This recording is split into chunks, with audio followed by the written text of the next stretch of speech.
My name is Sandy. I'm with the Dwight Foster Public Library, and I wanted to share one of my favorite authors with you today. I've been reading her books for as long as I can remember. This is Elizabeth Berg. I love her perspective on life.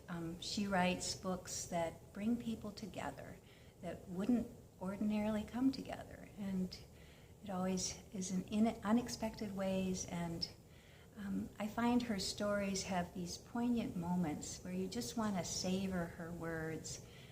I always feel better after reading one of Elizabeth Berg's books. They're not saccharine sweet. They have the harshness and the realities of life, but they also have compassion and empathy, and they bring people together. So I highly recommend you try one of Elizabeth's 31 books. Her most recent publication is I'll Be Seeing You, and this is actually a memoir. It's a little different than her other titles that are fiction.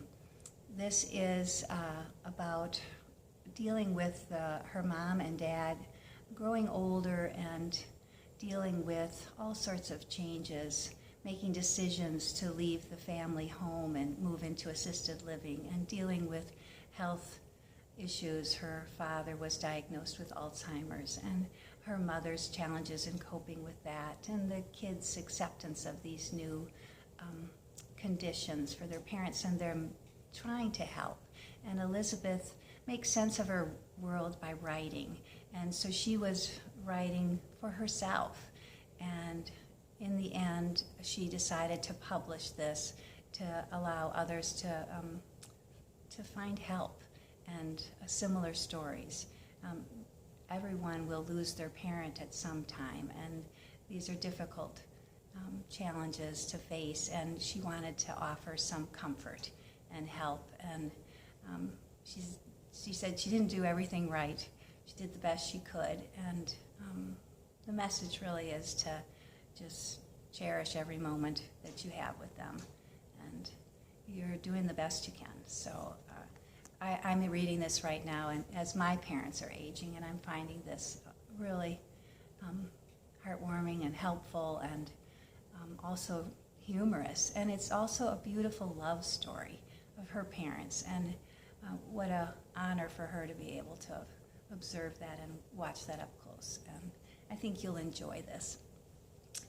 Another title that she wrote in 2017 is The Story of Arthur Truelove. This is a fabulous book. She wrote it in a time when she really needed comfort, and she needed a world of empathy and compassion. This was kind of a dark time in our country, and she extends this comfort to the readers. And this is about an elderly gentleman, Arthur, who recently lost his wife, Nola, and he visits her at the cemetery every day for lunch. And while he's there, he meets a young woman, Maddie, who's in high school, and Maddie is dealing with all sorts of challenges and bullying, and they become friends, and eventually create their own family along with Arthur's neighbor, Lucille, and it's just a wonderful story. This is a world you just don't want to leave. You would hate to turn that last page of the book, and luckily the author felt the very same way. She continued to write the story of this unique family in Night of Miracles, and that is then followed also by The Confession Club. So that's a fun series to read.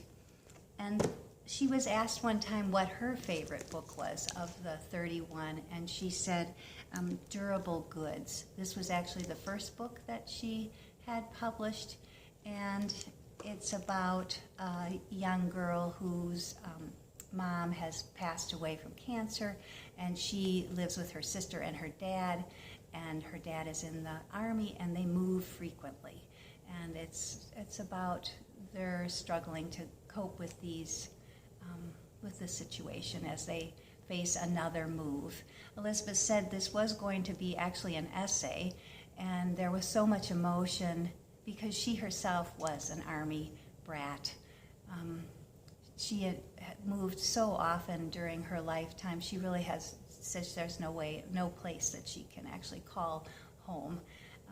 Some years they moved more than 3 times in one school year. And all those emotions poured out, and it became a book.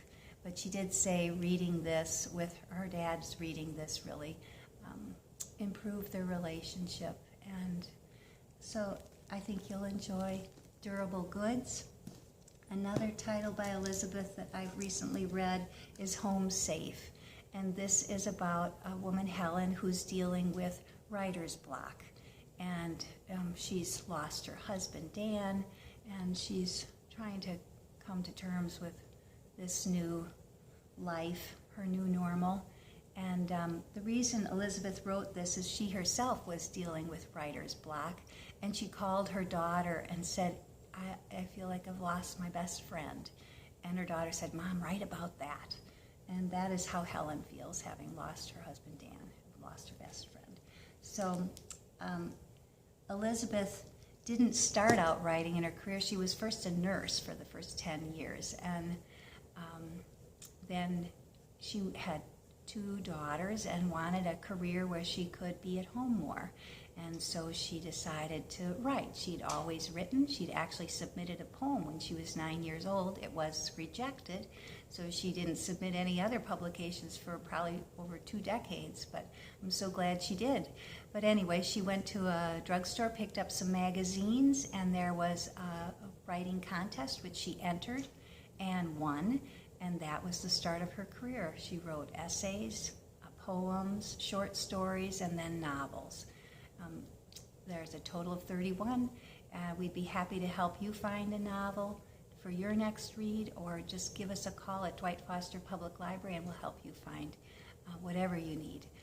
Or you could go to our website at www.fortlibrary.org. Thank you.